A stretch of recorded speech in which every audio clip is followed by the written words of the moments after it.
Pemdes diminta wajib pasang papan informasi dana desa. Badan Pemberdayaan Masyarakat Desa Kabupaten Kepulauan Tanimbar meminta seluruh kepala desa agar wajib memasang papan informasi terkait penggunaan anggaran dana desa di masing-masing kantor desa. Permintaan tersebut disampaikan Kepala Bidang Pemerintahan Desa BPMD Kepulauan Tanimbar, Vera Kempirmase, kepada wartawan DMS di ruang kerjanya. Menurut Kempirmase, pihaknya mendapat informasi bahwa masih terdapat sejumlah desa yang belum memasang papan informasi publik terkait dana desa.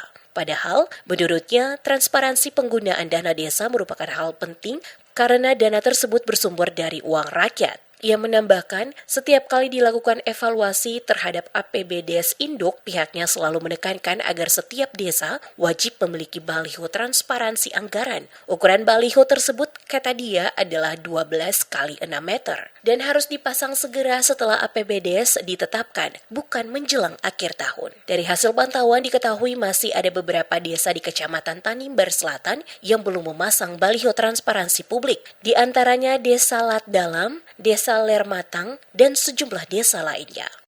Untuk semua kepala desa yang telah menganggarkan baliho transparansi pada postur APBD masing-masing desa agar dapat memasang baliho transparansi sehingga dalam pengelolaan keuangan desa dapat diketahui secara transparan oleh seluruh masyarakat di desa masing-masing.